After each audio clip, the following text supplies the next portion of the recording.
सोमवार व्रत कथा। एक नगर में एक बहुत धनवान साहूकार रहता था। उसके घर में किसी चीज की कमी नहीं थी, परंतु वह बहुत दुखी था क्योंकि उसके कोई पुत्र नहीं था। इसी चिंता में वो अति दुखी रहता था। पुत्र की कामना के लिए प्रत्येक सोमवार शिव जी का व्रत और पूजा बड़ी श्रद्धा से किया करता था तथा सायंकाल मंदिर जाकर शिव जी के सामने दीपक जलाया करता था। उसके इस भक्ति भाव को देखकर एक समय माता पार्वती जी ने महाशिव जी से कहा, महाराज, ये साहूकार आपका अनन्य भक्त है, सदैव आपका व्रत और पूजा बड़ी श्रद्धा से करता है, आपको इसकी मनोकामना पूर्ण करनी चाहिए। शिव जी ने कहा, हे पार्वती, ये संसार कर्म क्षेत्र है। किसान खेत में जैसा बीज बोता है वैसे ही फसल काटता है। उसी तरह मनुष्य इस संसार में जैसे कर्म करते हैं वैसे ही फल भोगते हैं।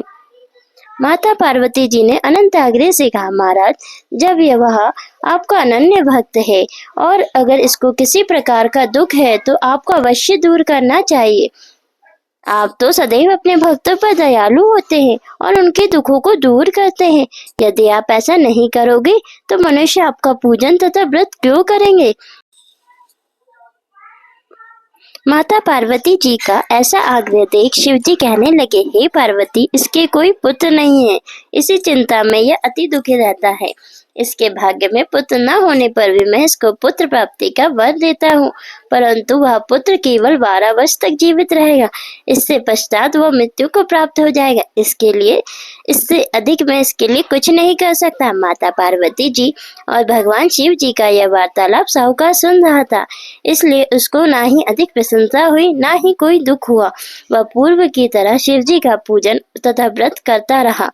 कुछ समय बाद साहूकार की स्त्री गर्भवती हुई और 10वें महीने के बाद अति सुंदर पुत्र उत्पन्न हुआ।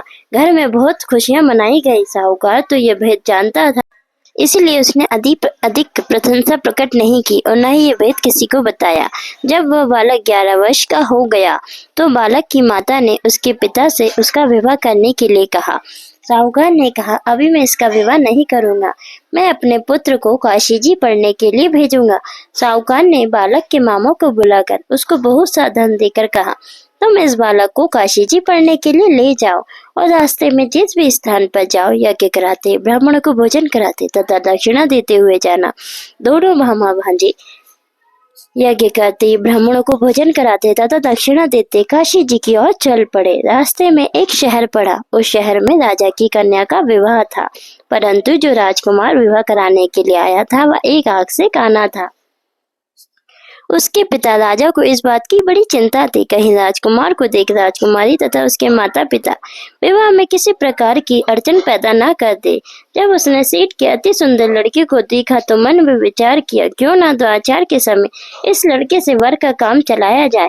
ऐसा मन में विचार कर राजकुमारी के पिता ने उस लड़के और उसके मामा से बात की। वे राजी हो गए। फिर उस साहूकार के लड़के को वर के कपड़े पहनाकर तथा घोड़ी पर बैठाकर कन्या के द्वार पर ले गए। सभी कार्य प्रशंसापूर्ण हो गया। राजकुमार के पिता ने सोचा कि यदि फिर विवाह कार्य भी इसी लड़के से करा लिया जाए तो क्या बुराई है। ऐसा विचार कर लड़के और उसके मामा से कहा, यदि आप फेरे और कन्यादान के काम को भी करा दे तो आपकी बड़ी कृपा होगी, मैं इसके बदले आपको बहुत सारा धन दूंगा। दोनों ने इस सहज स्वीकार कर लिए। विवाह कार्य बहुत अच्छी तरह से संपन्न हो गया। सेठ का पुत्र जिस समय जाने लगा उसने राजकुमारी की चुंदी के पल्ले पर लिख दिया, तेरा विवाह मेरे साथ हुआ है, परंतु जिस राजकुमार के साथ तुमको भेजेंगे वह एक आंख से काना है।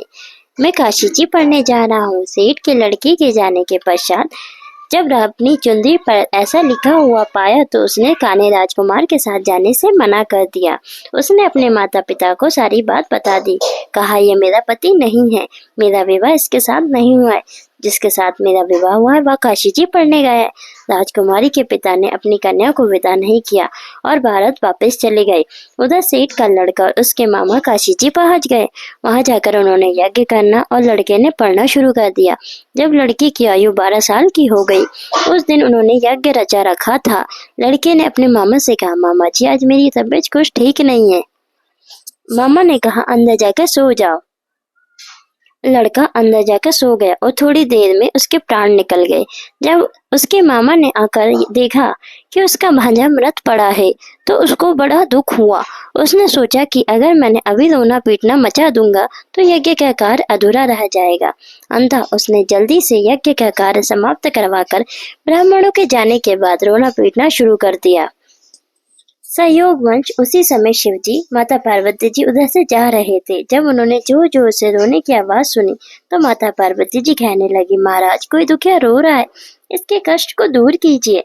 जब शिवजी और माता पार्वती जी वहां पहुंचे तो उन्होंने पाया वहां एक लड़का मृत पड़ा है।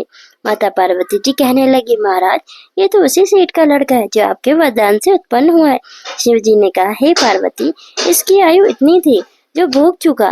तब माता पार्वती जी ने कहा, हे महाराज इस बालक को और आयु दो, नहीं तो इसके माता पिता तड़प तड़प कर मर जाएंगे। माता पार्वती जी के बार बार आग्रह करने पर शिवजी ने उसको जीवन वरदान दिया। शिवजी की कृपा से वह लड़का जीवित हो गया। शिवजी और माता पार्वती जी कैलाश पर्वत को चले गए। शिक्षा पूर्ण होने पर वह लड़का और उसका मामा उसी प्रकार यज्ञ करते, ब्राह्मणों को भोजन कराते तथा दक्षिणा देते अपने घर की ओर चल पड़े। रास्ते में उसी शहर में आए जहाँ उस लड़की का वहाँ की राजकुमारी से विवाह हुआ था। वहाँ आकर उन्होंने यज्ञ आरंभ कर दिया और उस लड़के के ससुर वहाँ के राजा ने उसको पहचान लिया और महल में ले जाकर उसकी बहुत आवागत की। बहुत से दास दासियों सहित आदर पूर्वक अपनी राजकुमारी और जमाई को विदा किया। जब वे अपने शहर के निकट आए तो मामा ने कहा कि मैं पहले तुम्हारे घर जाकर तुम्हारे माता पिता को खबर कर आता हूँ। जब उसने लड़के का मामा घर पहुंचा तो उसने देखा कि लड़के के माता पिता घर की छत पर बैठे हैं। उन्होंने ये प्रण कर रखा था कि हमारा पुत्र सकुशल लौट आया तो हम राजी खुशी नीचे आ जाएंगे, नहीं तो छत से गिरकर अपने प्राण दे देंगे। उसके मामा ने शपथ पूर्वक कहा, आपका पुत्र आ गया है, तो उनको विश्वास नहीं हुआ। जब उसके मामा ने कहा, आपका पुत्र तथा उसकी पत्नी अब बहुत सारा धन साथ लेकर आए, तो सेठ सेठानी आनंद पूर्वक नीचे आए और बाहर आकर उन्होंने अपने पुत्र तथा उसकी पत्नी का भरपूर स्वागत किया। सभी प्रशंसा के साथ रहने लगे। जो कोई सोमवार के व्रत को धारण करता है अथवा इस कथा को पढ़ता है या सुनता है, उसके सब दुख दूर होकर उसकी समस्त मनोकामनाएं पूर्ण होती है तथा इस लोक में नाना प्रकार के सुख भोग के अंत में सदाशिव के लोक को प्राप्त होते। बोलो शंकर भगवान की जय हो। मुझसे जो कुछ भूल चूक हो गई हो माफ करिए।